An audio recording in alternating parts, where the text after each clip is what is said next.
Hello and very welcome to this session where we are talking about simply how disaster mitigation must be done, right? Effects काय असतात आणि त्याचं mitigation किंवा त्याला आपण जे म्हणतो की एखाद्या डिझास्टरचं प्रिपेअर्डनेस कसा असला पाहिजे, बरोबर.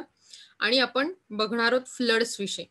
जर तुम्हाला आठवत असेल, तुम्ही जर बघितलं असेल तर आपण वोल्कॅनोस, त्याच्यानंतर अर्थक्वेक्स, ह्या अशा काही डिझास्टर्स बद्दल, त्याचे डूज अँड डोंट्स ह्याच्याबद्दल बघितलं होतं. आज आपण फ्लड्स अर्थात पूर याच्याबद्दल बघणार. ओके. सो आपल्यासारख्या जनरली कोकणात राहणाऱ्या किंवा लोक नॉर्मलीच जिथे खूप पाऊस पडतो तिथल्या लोकांना पूर काही नवीन नाही, बरोबर. खूपदा असं होतं की रिव्हर इनंडेट्स वाईड स्प्रेड, म्हणजे जलप्रलय घेऊन येते नदीच, किंवा कधी कधी पुरामध्ये पाणी एकदम जोरात व्हायला लागतं, सगळीकडे पसरतं. सो जेव्हा during a rainy season when the amount of water increases, the river inundates with wide spread are on the sides of channel, म्हणजे नदीच्या काठांवरती नदीचं पाणी पसरायला लागतं. This phenomenon is called as flood. Increase in the population combined with the poor resources management has resulted in conversion of forests into pastures and arable land. असा विचार करा की पूर्वी नदीपासून लांब घरं बांधली जायची, बरोबर. पण आजकालच्या काळात तसं होत नाही.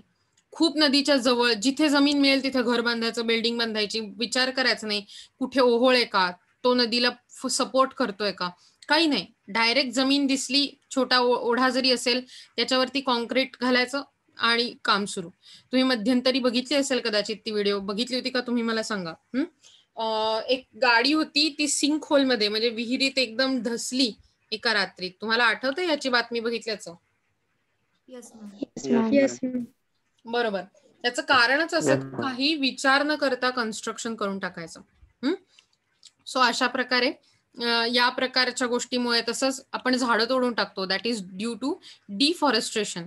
Floods have become more frequent and severe.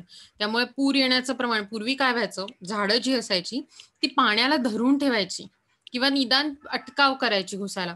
आज झाडच नाही आहेत, बरोबर ना.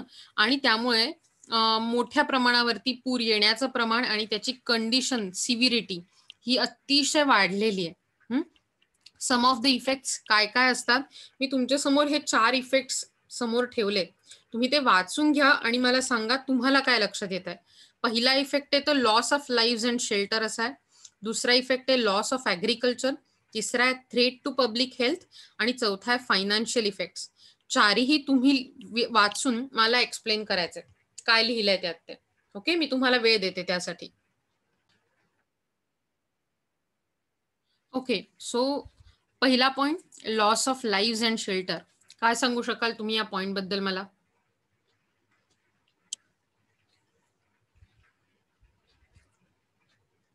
जब फ्लूड्स आता है तो बहुत से जानी नुकसान होता है, मतलब बहुत से लोग मरते हैं. जैसे 78% टोटल डेथ्स होती है. जैसे बांग्लादेश में आया था तब 1960 से 1990 में 65,000 डेथ हुए वर्ल्ड वाइड फ्लूड्स की वजह से. Very good, very good Mahak. आणखी कुणाला फ्लड विषयी किंवा पुराविषयी एक्स्ट्रा माहिती सांगायचे का? तिने सांगितलेली बरोबरच आहे की जगात जितक्या पुरामुळे डेथ्स होतात त्यातल्या सगळ्या 78% डेथ्स या बांगलादेश, चायना, कोलंबिया, इंडिया आणि पाकिस्तानमध्ये होतात. नद्यांचे प्रदेश आहेत ते सगळे. आणि दुसरी गोष्ट म्हणजे 1960 टू 1990 मध्ये जवळजवळ पुरामुळे 65,000 डेथ्स झाल्या, बरोबर. पण मला सांगा, तुम्हाला आणखीन काही आठवत आहे का, काही सांगायचंय का? ओके, नाही तर दुसऱ्या पॉइंट बद्दल कोण सांगणार आहे?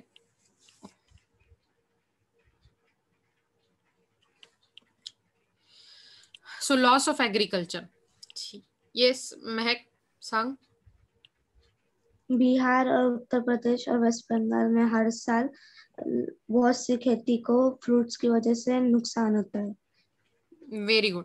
सो पॅडी डिस्ट्रॉयज पॅडी आणि व्हीट क्रॉप्स. सो पॅडी आणि व्हीटची जी क्रॉप्स असतात ती मोठ्या प्रमाणावर नुकसान होतात बिहार आणि उत्तर प्रदेशमध्ये, वेस्ट बेंगॉलमध्ये पण. तुम्ही सांगू शकता यामागचं कारण काय, इथे कशामुळे पूर येतो या राज्यांमध्ये? कोणती नदी आहे ही जी या राज्यांमध्ये पूर घेऊन येते? भारतात राहतो, भारतातल्या गोष्टी आपल्याला माहिती हव्यात. एनीबडी? ब्रह्मपुत्रा नदीचं खूप मोठं पात्र आहे. Brahmaputra, yes, very good. So Brahmaputra या नदीला नदी नाही नद म्हटलं जातं. नद याचा अर्थ मोठी नदी, महानदीपेक्षाही मोठी नदी. आणि ती हिमालयात उगम पावत असल्यामुळे या सगळ्या नद्या उन्हाळ्याच्या काळात हिमालयातला बर्फ वितळतो आणि त्यामुळे या नदींना पूर येतो. आणि पावसाळ्याच्या काळात अति पावसाळा झाल्यामुळे पूर येतो. सो हे राज्य प्रचंड वेळी पुराच्या अंमलाखाली असतात. Threats to public health. Vaibhavi, मगाशी तू सांगायचा प्रयत्न करत होतीस, आता तू सांगशील का?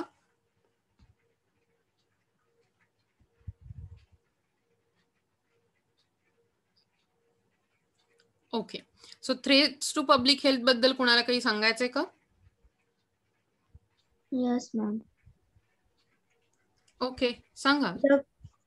जब फ्लूड आता है तो हमारे पानी में वो पानी मिक्स हो जाता है, जिसकी वजह से वाटर की वजह से बहुत सारी बीमारियां होती है, जैसे कॉलेरा, टाइफॉइड वगैरह. हा, व्हेरी गुड. सो असा विचार करा, शहरांमध्ये जेव्हा मोठ्या प्रमाणावरती पूर येतात तेव्हा हे जे पूर असतात ते जनरली पुराचं पाणी तर शिरतंच, त्याच्याबरोबर त्याच्या सीवेज सिस्टीम, ड्रेनेज सिस्टीम म्हणजे आपण ज्याला सांडपाणी व्यवस्था म्हणतो, तर त्या सांडपाणी व्यवस्था फुटतात. आणि कितीतरी वेळा आतल्या त्या फुटून, म्हणजे जिथे घरांमध्ये पाणी साचलं होतं 2005ला मुंबईला पूर आला तेव्हा खूपदा असं झालं होतं की त्यांना जे पाणी आलं ते बेसिकली त्यांच्या ड्रेनेज सिस्टीम मधून बाहेर आलं. आणि हे पाणी तर घाणच असणार ड्रेनेज सिस्टीम मध्ये आलेलं की नाही. आणि त्यामुळे पुराचं पाणी पण बिलकुल चांगलं नसतं, त्याच्यात खूप सारे जंतू असतात, खूप सारी घाण असते. असा विचार करा, आपण किती लोकांना थुंकताना बघतो रस्त्यावरती. थुंकणं हा तर भारतीयांचा हक्क आहे की नाही? तुम्हाला काय वाटतं याच्याबद्दल? हो ना, हक्क आहे ना आपला, बरोबर ना? No ma'am. पण आपण थुंकतोच ना, म्हणजे थुंकल्याशिवाय काही राहताच येत नाही. तुम्हाला काय वाटतं, थुंकणं बरोबर आहे की चूक आहे? मला तर वाटतं बाबा पुष्कळ सारं बरोबर आहे. ज्यांना बरोबर वाटतं त्यांनी जरा हात वर करा.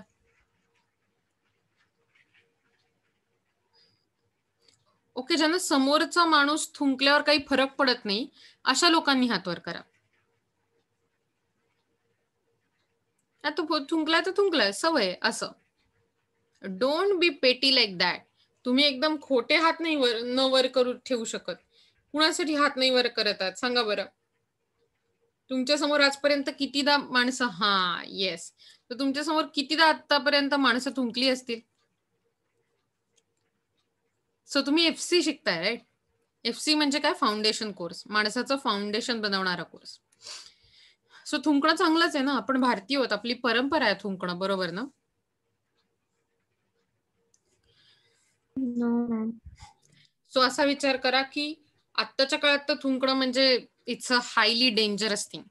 पण तरी समोर आपल्या इतकी लोक थुंकत असतात, इतकी घाण करत असतात, आपण एकाही माणसाला बोलत नाही, आपण एकाही माणसाला असं म्हणत नाही की थुंकू नका. कारण आपल्याला माहित असतं हा माणूस आपल्याला उलट बोलेल, किंवा रादर आपणच थुंकतो विचार न करता. असा विचार करा की किती शरीरात जंतू असतात जे आपण बाहेर पसरवत असतो तसं करून. सो अशा प्रकारे कितीतरी घाणेरडे लोकांनी घाणेरडे काम केलेलं जे असतं, तर ते सगळं पुराच्या पाण्यातून वाहत येतं आणि ते जनजीवनात मिक्स होतं. म्हणजे नॉर्मल पाण्यात आपल्या लाईफमध्ये, आपल्या घरांमध्ये मिक्स होऊन जातं.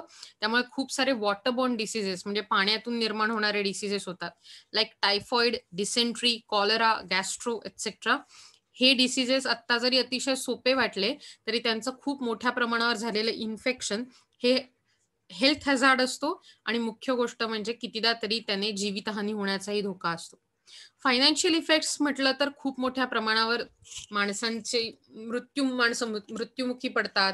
प्राणी, घरं, यांना खूप मोठ्या प्रमाणावर डॅमेज होतं. Transportation system, communication system collapse होते, इंडस्ट्रीना खूप मोठं नुकसान होतं. सो ह्या सगळ्या गोष्टींमुळे आपोआपच आपण असं म्हणू शकतो की पुरामुळे खूप मोठ्या प्रकारचं फायनान्शियल नुकसानही होतं. आणखीन मोठ्या प्रकारचे आणि असे इतर इफेक्ट बघितले तर स्टार्वेशन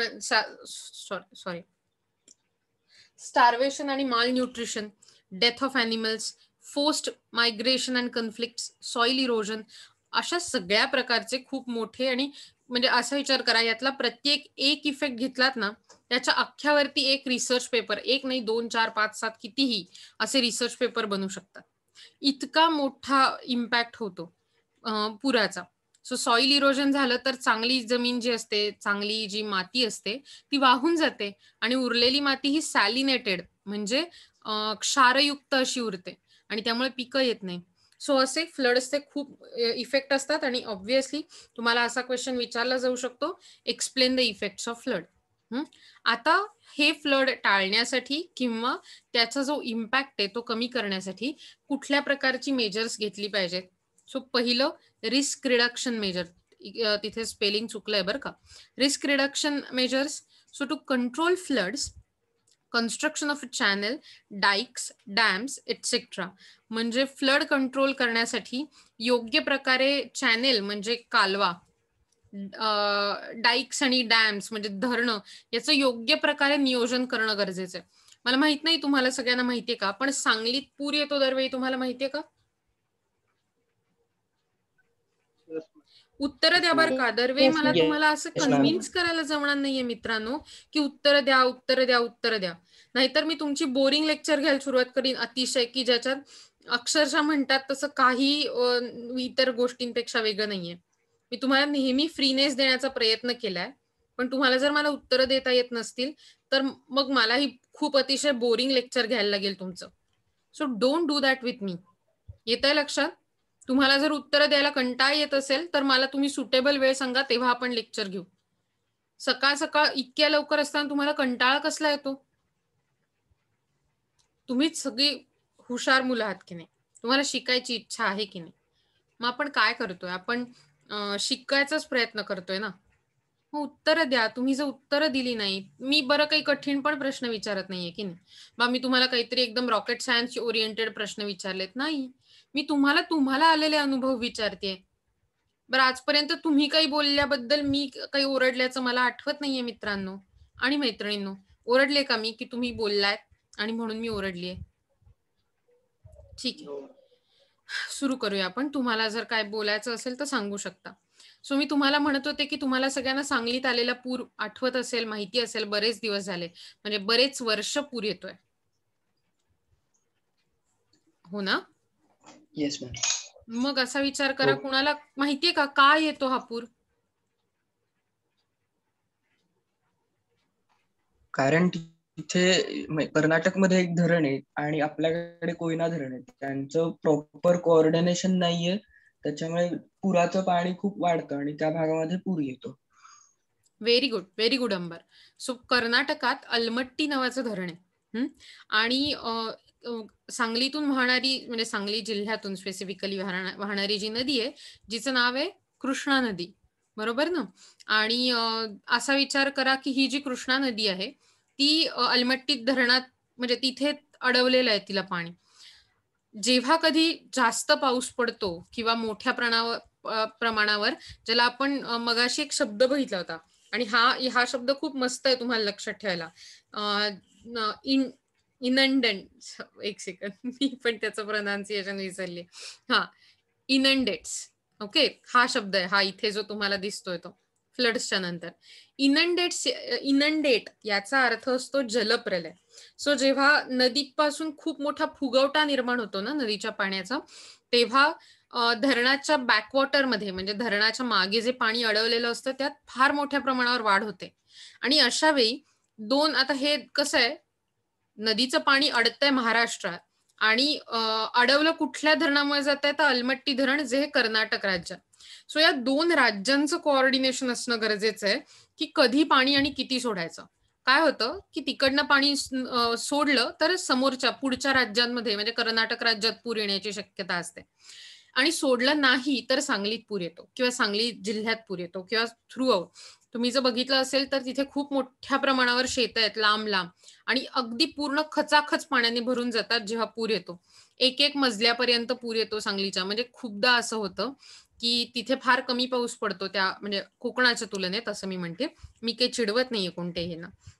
सो जॉग्राफिकली तिथे कमी पाऊस पडल्यामुळे काय होतं की येणारा जो पाऊस असतो तो इतक्या इंटेन्सिटीने येत नाही, पण त्यामुळे खूपदा ऊन असतं वरून पडलेलं आणि खाली मात्र पूर सदृश पाणी भरतं, कारण नदीचा फुगवटा होतो.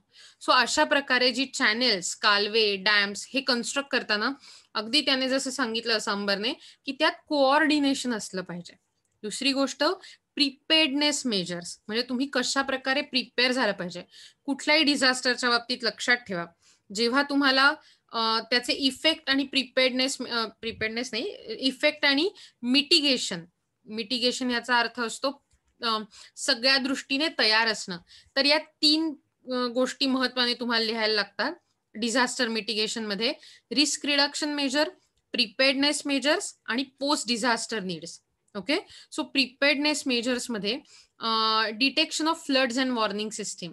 सो तुम्ही लवकरात लवकर तिथे पूर येणारे याची वॉर्निंग सिस्टीम क्रिएट करणं गरजेचं असतं. जसं की गेले काही दिवसात तुम्ही एका धरणाबद्दलची कुठची बातमी वाचल्याचं आठवतंय का रे तुम्हाला? आपल्या जवळच आहे कोकणातलं. Yes ma'am. कोणत्या धरणाची बातमी होती ही? मंडणगड जवळ पंढेरी म्हणून धरण आहे, तिथली बातमी. Very good, I am really impressed Ambar. So good. त्या पंढेरी धरण अमृता बरोबर आहे, ते पंढेरी धरण कधी फुटू शकेल अशी शक्यता निर्माण झालीये आणि म्हणून त्याविषयीची बातमी होती त्या धरणाला धोका असल्याची. म्हणजे आपोआपच जर आपल्याला आधी बातमी कळली, आपल्याला आधी कळलं, तर हे फ्लड्स कमी करण्यापेक्षा आपण त्यातून जे होणारे इम्पॅक्ट असतात ते कमी करू शकतो. जे लोक जवळ जवळ आहेत नदीच्या त्यांना हलवू शकतो. असा विचार करा की सांगलीला एक ब्रिज आहे, मला आता एक्झॅक्टली त्याचं यार नाव आणि मी मला आठवेलच थोड्या वेळात. सो तो जो ब्रिज आहे त्याच्या लेव्हल मोजल्या जातात की आज या ब्रिजच्या इथपर्यंत पाणी आलं, त्याच्या पुढे पाणी आलं. इतकं कशाला? आता जर कोयना धरणातून पाणी सोडलं तर कोयना धरण तर सगळ्यांना तुम्हाला माहितीच असेल. कोयनेतून जर पाणी सोडलं तर ते पाणी खेड चिपळुणात भरतं आणि महाडात. म्हणजेच आपल्या आसपासच्या या गावांमध्ये पाणी भरतं. तर म्हणून जेव्हा ते पाणी सोडणार असतात, त्याचे सोडणार म्हणजे धरणं धडाधड खुली करत नाहीत, त्यांचे दरवाजे काही अंशाने खुले करतात, थोडेसे उघडतात. तर ते जर उघडणार असतील तर त्याचं लगेच सगळ्या गावांना त्याचा अलर्ट दिला जातो की हे धरणाचे दरवाजे इतके इतके उघडणार आहेत, तर तुम्ही लक्ष ठेवा आणि योग्य वेळी पुनर्वसन, म्हणजे तुम्ही कुठेतरी योग्य ठिकाणी जा. Okay, so detection of floods and warning system, community participation and education. अशी जर सिच्युएशन आली तर त्या लोकांनी काय काय केलं पाहिजे याविषयी योग्य प्रकारे मार्गदर्शन आणि त्याबद्दल लोकांना अवेअरनेस क्रिएट करून तयार करणं या गोष्टीसाठी हेही गरजेचं असतं. Development of proper plan for flood plain management. So मला सांगा की असं जर असेल तर आपल्याकडे काही प्लॅन तयार आहे का रे? आत्ता जेव्हा वादळ आलं तेव्हा म्हणा किंवा फ्लड पूर येणार असेल तर आपल्याकडे त्याचा काही प्लॅन तयार असतो का? Do we have something like that? म्हणतात तसं. मला तुम्हाला काही वेळा कधी कधी खूप जास्त काही व्हिडिओ दाखवायला म्हणजे आवडू शकतात अशातली भाग आहे. मी प्रयत्न करते की मला शोधता येते का. पण मला सांगा तुमच्याकडे असं काही किट तयार आहे का की आज जर पटकन घर सोडायची वेळ आली काही कारणामुळे तर आपण त्याच्यापासून वाचू शकतो? असं होत नाही की नाही? मी तुम्हाला एक व्हिडिओ दाखवते की आपल्यापेक्षा बाहेरचे लोक किती अवेअर असतात. बाहेरचे म्हणण्यापेक्षा मला असं म्हणायचं नाहीये, एक माझी आवडीची व्हिडिओ आहे आणि त्यातून दाखवायचा मी प्रयत्न करते. Let me just stop recording.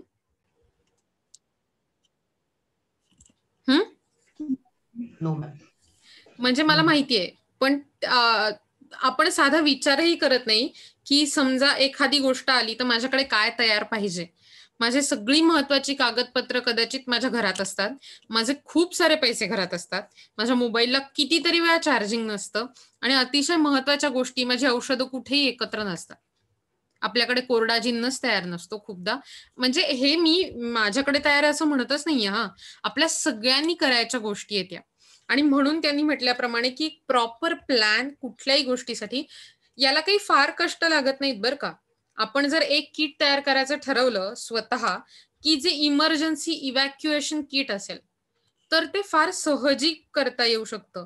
म्हणजे जर तुम्ही असं जर म्हणणार असाल तर मला माहित नाही तुमच्यापैकी किती लोक खरंच यात इंटरेस्टेड असतील, पण प्रत्येकाने एक इमर्जन्सी इव्हॅक्युएशन किट तयार करणं. आधी त्याच्यासाठी पहिली प्रायमरी गोष्ट काय असू शकते माहितीये का, की लिस्ट तयार करणं, की अशा किटमध्ये काय काय असावं. करायची का आपण लिस्ट आपल्या घरात ठेवायला एखादी इमर्जन्सी किटची? काय हरकत आहे ना. गेले कित्येक दिवस आपल्याकडे 2 वर्षात, 1 वर्ष व्हायच्या आधीच 2 वादळा येऊन गेली आहेत. आपल्याकडे भरपूर पाऊस पडतो. आजही आपले गेले 2 दिवस पाऊस पडतोय आपल्याकडे. आपण केवढ्या मोठ्या असं काहीतरी प्रॉब्लेमॅटिक सिच्युएशन मधून गेलोय आणि तरी आपण तयार नाही होत या सगळ्यासाठी. एक करा आज, खरंच करा. काय कराल माहितीये का, तुम्ही सगळेजण, मी फक्त कॉमर्सला किंवा फक्त सायन्सला सांगत नाहीये, अशा इमर्जन्सी किट मध्ये काय काय वस्तू लागतील ना याची लिस्ट बनवा. चालेल? येईल बनवता तुम्हाला? Yes ma'am.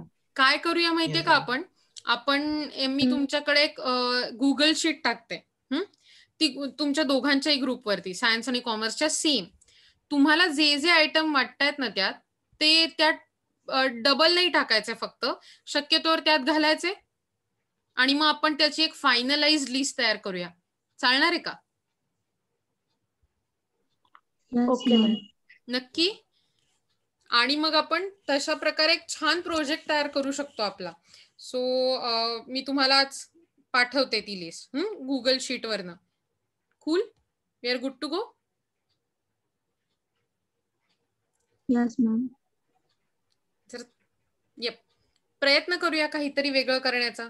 FC नुसतं पुस्तकं शिकून तर नाही शिकता येणार, म्हणजे काही त्यात मजा नाही ना. सो फ्लड्सचे डूज अँड डोंट्स काय बघूया. Listen to the radio for advance information and advice. प्रत्येक वेळी माहितीचा योग्य प्रकारे स्वीकार करा, ऐका, माहिती करून घ्या स्वतःला. त्यासाठी रेडिओ वापरू शकतो. TV मीडिया पण, स्पेसिफिकली नॉन एक्झॅजरेटिंग मीडिया. दुसरं, disconnect all electrical appliances and move all valuable personal and household goods and clothing out of reach of flood water. सगळ्या प्रकारची इलेक्ट्रिक अप्लायन्सेस बंद करून टाका. व्हॅल्युएबल गुड्स आणि जी काही अतिशय महत्वाच्या गोष्टी असतील, कपडे आणि काही प्रकारचे, ते पाण्यापासून दूर ठेवायसाठी योग्य प्रकारे स्टोअर करा. If you are warned and if you suspect that flood water may reach the house, so ह्या गोष्टी केल्या पाहिजे. Then move vehicles, farm animals and movable goods to the highest ground nearby. So उंचावरच्या जमिनीवरती तुमची वाहनं, तुमचे पाळीव प्राणी आणि जे हलवता येण्यासारखी गुड्स आहेत ते हलवा. गेल्या वेळेच्या अर्थक्वेकच्या डूज अँड डोंट्स मध्ये त्यांनी आणखीन एक पाळीव प्राण्यांविषयी गोष्ट सांगितली होती. तुम्हाला इमॅजिन करता येईल किंवा गेस करता येईल का कोणती होती ती?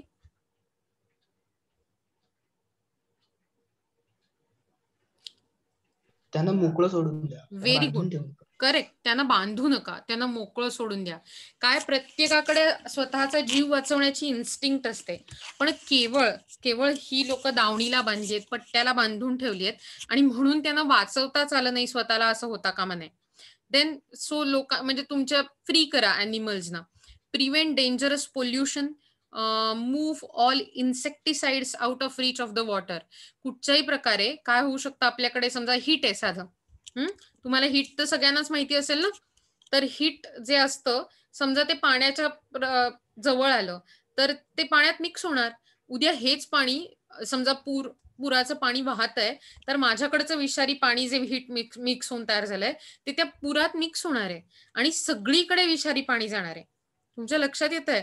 म्हणजे अशा प्रकारे, किंवा समजा शेती ज्यांची असेल तर कितीतरी वेळा आपण नुसतीच कीटकनाशकं जमिनीवर ठेवलेली असतात, कारण आपल्याला वाटत नसतं पूर येईल, आणि अचानक पूर आला तर ही सगळी कीटकनाशकं मोठ्या प्रमाणावर, कारण आपण काही कॉन्सन्ट्रेटेड फॉर्म मध्ये ठेवलेली असतात ती खूपदा, तर ती सगळी पाण्यात मिक्स होते. ओके, किती छोट्या छोट्या गोष्टींचा विचार करायला हवाय बघा. Turn off electricity gas if you have to leave the house. So पूर्ण प्रकारे तुमची जी इलेक्ट्रिसिटी आहे ती टर्न ऑफ करा. कुठला, आणि गॅस पण डेफिनेटली, सिलेंडर्स तुमचे जर समजा तुम्हाला घर सोडायचं असेल तर. Lock all the outside doors and windows if you have to leave the house. दारं बंद करून टाका सगळ्या प्रकारची, विंडोज आणि घराची. Do not enter flood waters on the foot or in car if you can avoid it. जर समजा तुमच्याकडे पूर येणार असेल, आलाय, तुम्हाला कळलंय, तर त्याच्यात उतरण्याचा प्रयत्न करू नका. तुमच्या पायांवर म्हणा किंवा कारवर जितकं अवॉइड करणं शक्य असेल तितकं उतरू नका. कारमध्ये तर बिलकुल नाही, कारण पाणी जर समजा असं होतं की जर समजा तुम्ही विंडोज खाली केल्या, पाणी आत शिरतं. जर समजा तुम्ही विंडोज खाली केल्या नाहीत आणि नंतर अचानक उतरायची वेळ आली, गाडी वाहायला लागली, उतरायची वेळ आली, तर डोअर जॅम झालेली असतात, विंडोज आणि doors. So avoid cars in these times. पुरात पाय घालू नका, पुरात वाहनं घालू नका. Never wander around the flood area on your own. पूर बघायला चाललोय, किती वेळा होतं असं, इकडे पाणी आलंय तिकडे बघायला चाललोय, कितीतरी क्युरिओसिटीने गेलं जातं. मध्यंतरी मी फार फार घाण व्हिडिओ बघितला होता या बाबतीत, की एक व्यक्ती म्हणजे त्या अचानक एका दगडावर सेल्फी काढत वगैरे उभ्या होत्या कोणीतरी, आणि अचानक तिथून खूप मोठा पाण्याचा लोंढा आला, आणि त्या वेळी त्यांना शक्यच झालं नाही बाहेर येणं. सो जेव्हा त्यांना कुणी बाहेर काढायचा प्रयत्न केला, तीही व्यक्ती वाहून गेली. ते चेन करून बाहेर येत होते, पण तसंही करता आलं नाही. सो आपण आपल्याबरोबर दुसऱ्यांचाही जीव घेऊ शकतो, हे विसरलं नाही पाहिजे यात. यानंतरचा जो पॅच आहे तो आहे ड्रॉट्सचा. ड्रॉट अर्थात दुष्काळ.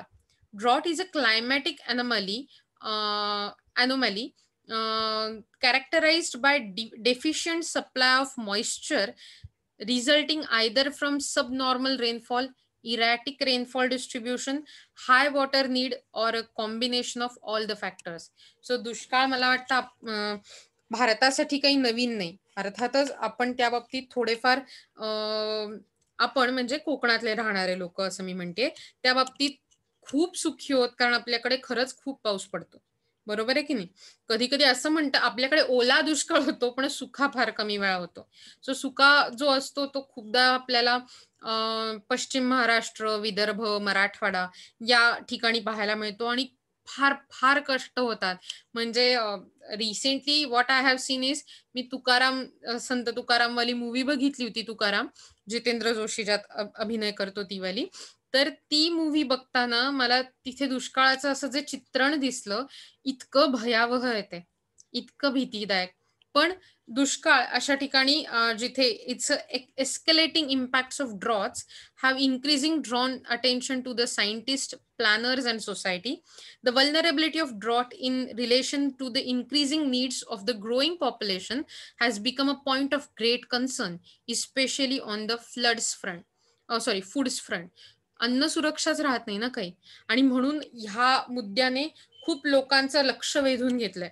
Droughts are the result of acute water shortage due to lack of extended periods of time, affecting various human activities and lead to many problems. असा विचार करा, खूप मोठ्या प्रमाणावर प्रॉब्लेम कॉज होतात याच्यामुळे. Some of the major effects of droughts are as follows. काय काय असतात? लॉस ऑफ ऍग्रिकल्चर, डेफिनेटली त्याच्यामुळे पूर्ण प्रकारे ऍग्रिकल्चरचं नुकसान होतं, कारण पाणीच देऊ शकत नाही ना आपण कुणाला. फूड सप्लाय, ज्या ठिकाणी आपल्याला अन्नाचा सप्लाय करायचा असतो, ड्रॉट प्रोन एरियामध्ये सिग्निफिकंट फॉल होतो फूड प्रोडक्शन मध्ये, आणि लोक स्टार्वेशन, म्हणजे ज्याला आपण भूकमारी असं म्हणतो, भुकेनं लोक मालनरिष्ट होतात, अंडर नरिष्ट होतात. सो अशा प्रकारे शॉर्ट सप्लाय ऑफ फूड होतो, अन्न सुरक्षेची अगदी वाताहत होऊन जाते. आणखीन काय काय इफेक्ट आहेत ड्रॉटचे? Deficit in ground water recharge, म्हणजे आपलं जे भूजल पातळी आहे ती अत्यंत खालावते. Non availability of quality seeds, म्हणजे चांगलं बियाणं उरत नाही. लँड डिग्रेडेशन, आपल्या जमिनीची फर्टिलिटी कमी होते. Fall in the investment capacity of farmers, लोकांच्या इन्व्हेस्टमेंट कपॅसिटीमध्ये फॉल होतो. Rise in the food prices and reduced food grains trade, म्हणजे अन्नाची किंमत वाढते, फूड प्राइजेस वाढतात आणि त्याच्याबरोबर अवेलेबिलिटी मात्र कमी होते. सो व्यापार थंडावतो. लॉस ऑफ बायोमास, म्हणजे थोडक्यात शरीराचं आणि प्रत्येक ओव्हरऑल बायोमासचा खूप मोठ्या प्रमाणावर लॉस होतो, शरीरातल्या न्यूट्रिशनचा लॉस होतो. डेथ ऑफ ॲनिमल्स, खूप मोठ्या प्रमाणावर प्राण्यांच्या डेथ्स होतात, कारण त्यांना न्यूट्रिशनच मिळू शकत नाही. माणसाला अन्न मिळत नाही, मग माणसाला मिळत नाही तर प्राण्यांना कुठून मिळणार. गवत सुकलेलं असतं, काहीच राहत नाही. So forced migration of people and conflicts, म्हणजे मोठ्या प्रमाणावर मायग्रेशन होतं आणि जिथे पाणी असतं तिथे मायग्रेट करायला लागतात लोक, तिथे मोठ्या प्रमाणावर कन्फ्लिक्ट म्हणजे वाद होतात, कारण असलेल्या लोकांना नवीन आलेल्या लोकांमुळे आणखीन त्रास सहन करायला लागतो आणि अशा वेगवेगळ्या गोष्टी. सो भारतातल्या ड्रॉट्सचा म्हणजे भारतातल्या दुष्काळांचा विचार केला तर आपल्याकडे एरॅटिक म्हणजे अतिशय फ्लक्च्युएटिंग नेचर आहे मान्सूनचं, कधी पडला कधी नाही. On an average drought occurs once in every 5 years. So भारतात दर 5 वर्षात दुष्काळ पडण्याचं प्रमाण बघण्यात आलंय. Drought affects about 35% of the country's area receiving annual rainfall less than 75 centimetres. So जवळजवळ 35% देशात फक्त 75 सेंटीमीटर आणि त्याच्यापेक्षा कमी पाऊस बघायला मिळतो आणि अतिशय पुअर असं इरिगेशन फॅसिलिटीज आहेत, म्हणजे जलसिंचनाच्या ज्या फॅसिलिटीज आहेत त्या अतिशय कमी प्रमाणावरती आहेत. The worst droughts experience by India वर ऑकर्ड इन 1972, 77, 2013 इन महाराष्ट्र. म्हणजे भारतात 72 आणि 77 साली आणि महाराष्ट्रात 2013 साली खूप मोठ्या प्रमाणावर अशा प्रकारचे पूर आणि त्यांचे इम्पॅक्ट बघायला मिळाले होते. सो होपफुली ड्रॉट्स बद्दल मी तुम्हाला सांगितलंय. त्याच्या ज्या ह्या risk reduction measure, preparedness measures आणि पोस्ट डिझास्टर मेजर्स आहेत त्याच्याबद्दल आपण उद्या स्कीम थ्रू करू, पण आज याचा स्क्रीनशॉट मारून ठेवा, उद्याला तुम्ही मला हे एक्सप्लेन करणार आहात. ओके. आणि मी तुमच्याकडे ती लिस्ट म्हणजे मी शीट पाठवते गुगल शीट, तिथे तुम्ही लिस्ट बनवायचे की इमर्जन्सी किट मध्ये घरात तुमच्याकडे काय काय असलं पाहिजे. ओके. सो मी तुमच्याकडून त्या शीटची अपेक्षा करते. So till then have fun ahead. Bye bye.